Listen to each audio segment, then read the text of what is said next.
Assalamualaikum warahmatullahi wabarakatuh. Alhamdulillah wassalatu wassalamu ala Rasulillah wa ala alihi washabbihi wa man wala wa ma ba'd.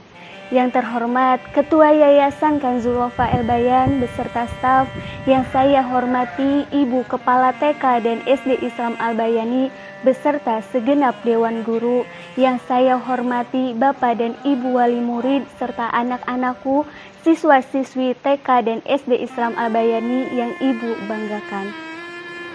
Puji dan syukur marilah kita panjatkan kehadirat ilahi Robi, Zat yang telah memberikan beribu-ribu kenikmatan, nikmat iman, nikmat Islam, dan juga nikmat sehat walafiat kepada kita semua. Salawat serta salam kita curahkan kepada kekasih Allah, yaitu Nabi Muhammad SAW. Allahumma sholli ala Sayyidina Muhammad wa ala ali Sayyidina Muhammad. Semoga kita termasuk ke dalam orang-orang yang mendapatkan pertolongan syafaat beliau di hari akhir kelak. Amin, amin ya robbal alamin. Muslimin, muslimat, rahimakumullah. Alhamdulillah kita telah sampai kepada bulan suci Ramadan, bulan yang mulia, bulan yang penuh dengan barokah, bulan di mana diturunkannya Al-Quran atau yang kita kenal sebagai peristiwa nuzulul Quran. Muslimin, muslimat, rahimakumullah, bukan hanya ada peristiwa nuzulul Quran semata, tetapi ada satu peristiwa lagi yang besar yang terjadi pada waktu yang bersamaan dengan momentum nuzulul Quran. Bahkan Allah Subhanahu wa Ta'ala sandingkan di satu ayat di dalam surah Al-Anfal ayat ke-41. Allah sampaikan di ujung ayat ini, yaitu A'udzubillahi minasyaitonirrajim wa ma anzalna ala abdina yaumal furqan yaumal taqal jam'an, yang artinya, dan kepada apa yang kami turunkan kepada hamba kami Muhammad di hari Furqan, yaitu bertemunya dua pasukan. Maksud dari potongan ayat ini yaitu bahwa pada hari itu Allah turunkan suatu peristiwa bertemunya dua pasukan besar yang saling bertempur antara satu sama lain. Dalam hal ini di dalam sejarah dikenal sebagai peristiwa Perang Badar. Perang Badar sendiri terjadi tepat tanggal 17 Ramadan di tahun kedua Hijriah, perang antara kaum muslimin dengan kaum Quraisy. Muslimin, muslimat, rahimakumullah, dalam setiap kejadian, dalam suatu peristiwa pasti ada hikmah yang bisa kita ambil. Termasuk juga dari peristiwa Perang Badar ini, ada hikmah yang bisa kita ambil, bisa kita terapkan dalam kehidupan sehari-hari. Hikmah yang pertama yaitu telah kita ketahui bahwa di dalam hadis tadi, peristiwa ini terjadinya pertemuan antara dua pasukan yang besar. Hal ini bisa kita gambarkan sebagai suatu atau dua hal yang bertentangan. Satu kelompok mewakili kebaikan dan satu kelompok lainnya mewakili keburukan. Menurut ulama, hal ini seakan-akan menggambarkan atau menampakkan kepada kita semua bahwa dalam kehidupan ini kita pasti akan dihadapkan pada dua hal yang bertentangan, yaitu antara yang baik dan yang buruk. Contohnya dalam kehidupan ini, ketika kita berada di posisi yang baik, maka menuju proses kebaikan itu pasti kita akan dihadapkan pada sebuah tantangan, keburukan yang muncul. Misalnya ketika tadinya kita itu seseorang yang malas untuk sholat, malas untuk membaca Al-Quran, tapi sekarang kita menjadi rajin, seseorang yang rajin beribadah, dan ada orang lain yang melihat kita dan menyebut panggilan kita dengan sebutan sholih, maka dengan nada celaan atau nada hinaan, maka kata sholih itu menurut kacamata Islam bukanlah suatu celaan ataupun hinaan, melainkan suatu pujian dari Allah Subhanahu wa Ta'ala karena kita telah berubah menjadi yang lebih baik.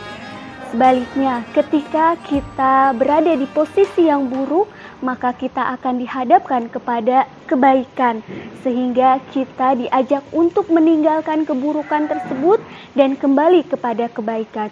Contohnya ketika kita tadi malas untuk sholat, malas untuk baca Al-Quran, maka kita akan dihadapkan dengan seseorang yang mengingatkan kita, mengajak kita untuk sholat misalnya, untuk membaca Al-Quran. Nah, hal ini pada hakikatnya Allah Subhanahu wa Ta'ala ingin kita kembali pada kebaikan dan tidak ingin berlarut-larut dalam keburukan.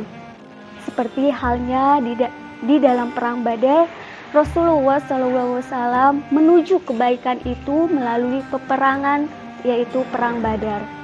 Hikmah yang kedua yaitu bahwa kemenangan hakikatnya berasal dari Allah dan atas pertolongan dari Allah Subhanahu wa Ta'ala.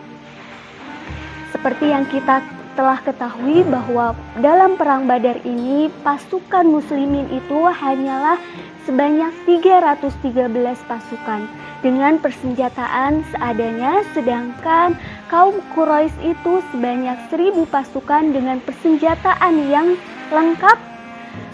Tetapi qadarullah yang dimenangkan dalam peperangan ini adalah kaum muslimin. Hal ini dikarenakan atas izin dan pertolongan dari Allah Subhanahu wa Ta'ala.